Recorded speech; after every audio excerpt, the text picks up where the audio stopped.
What's up, YouTube? This is ShankatsuXero back at Deck Profiles. Ignore the echo. We're at our new location. Still working on it. We have Artonus back with the deck profile from his logo of returning to the meta. You want to explain who you are and why you came back? So, how's it going, YouTube? This is Artonus, formerly of Team 5Ds. So, short story on why I decided to get back into Yu-Gi-Oh! A little bit was, one, I watched Nationals, so I wanted to get back in. It kind of got me excited again. And I thought it was a good time to return. I mean, life stuff happened, so that's kind of why I got out of it. But I ultimately decided to come back and be competitive with Mathmech. I'm going to show you my deck profile, kind of explain a little bit of why I started my summon choices. But moving on, the short story with it is I got second place yesterday at locals with this, 4 rounds of Swiss. So first round was against Exo Sisters. I lost that one because I bricked pretty well. It just happens with the game. But then round 2, I beat, it was Dynamorph Despia, an interesting deck. I won game 1, lost game 2, won game 3. That Rex Turum fusion card is pretty good at stopping a lot of things if they can get it out. Round 4 was against Tearlaments. I lost that one. That was me. I'm still learning how to play against that deck because it is the meta. I'm looking at 2 different builds of this deck. I went with the more standard version, I would say, and then round 4, I went against Cyber Dragons and I 2-0'd them. And then in finals, I fought against the Exo Sister player. I won against him. That one felt really good because I know Exo Sisters is the other kind of deck that these two Mathmech and Exo Sister compete in the same spot for. And then I lost to the same tier elements. Like I said, I'm still learning to play against that deck, and I know I just got a big boost here with the previous thing. But anyway, we'll start the deck profile. For starters, we are running the 3 circular, which is pretty common. Obviously, it's the 1 card starter for the deck. Extremely powerful. If you open it, you can basically set up strong boards. It allows you to search out any of your Mathmech spell trap cards. And if you know how to play it, you can actually chain block your opponent from ashing it, which is very good. We're then following up with 3 Mathmech Diameter. Obviously, the probably second most powerful card in the deck, because if you summon it, you can special summon a Mathmech from your graveyard. Plus, if it's used for a synchro or excuse material, it gives that monster an Omni Negate for that turn. I mean, it would be nice if it was just to use it once, until whenever, but the idea with this deck is you should be able to OTK your opponent in 2, maybe 3 turns.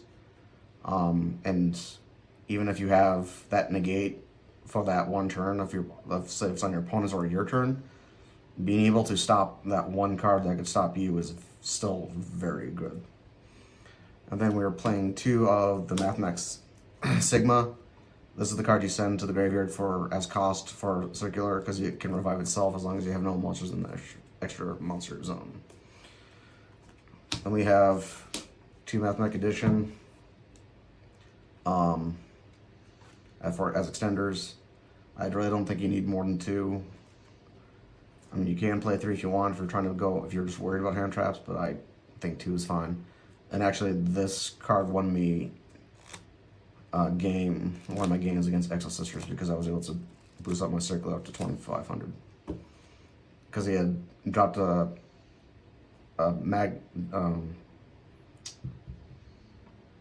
BCO Magnum Mutt, and I was able to get over it and then attack double twice with access code. And then as for the same reason, subtraction. Fun fact about this card that I learned is you can also target your opponent's monsters, which I didn't know, so yeah, you live and learn. And then finally, for the last of the extenders, we're running the 3 Parallel Exceed. This card is freaking insane, and if you open it, and even if you have a hand trap, you can still go full combo.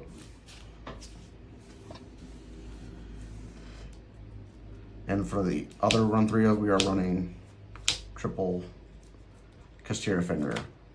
This card is one of the best cards in this deck.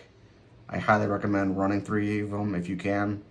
You can possibly get away with 2, but anytime I open this in circular, you have an extremely powerful disruption to stop your opponent.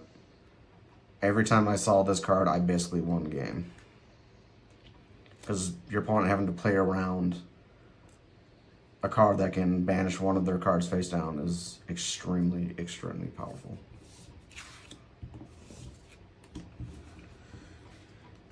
And for the hand traps, I am running 2 Ash Blossom, 2 Ghost Spell, 2 Effect Veiler, 2 DD Crow, and 2 Nibiru.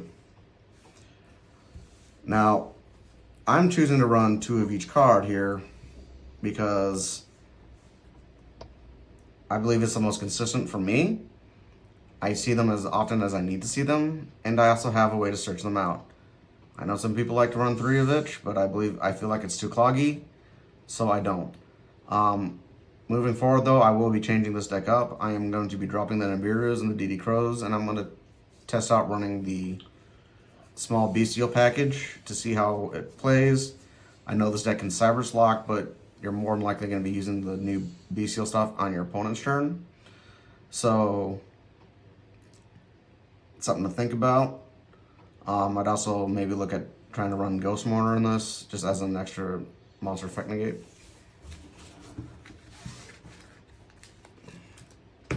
That is it for all the monsters.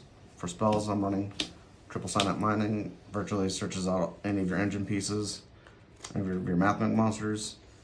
Also running the Triple Small World. Small World is probably the most powerful spell card in this deck, solely because you can use it to search out any of your monsters. You can even search out the Bestials with this, because you can use Parallel Exceed as your bridge. You can search out Fenrir by using Ghost Spell and another hand trap, like Ash Blossom or Veiler, as a bridge to get the Fenrir. It's the card. Stuff you can do with this card is endless. And then for the ending of the spells, we play the 1 Mathmech Equation, which is the Monster Reborn, Harpy's Feather Duster, Called by the Grave.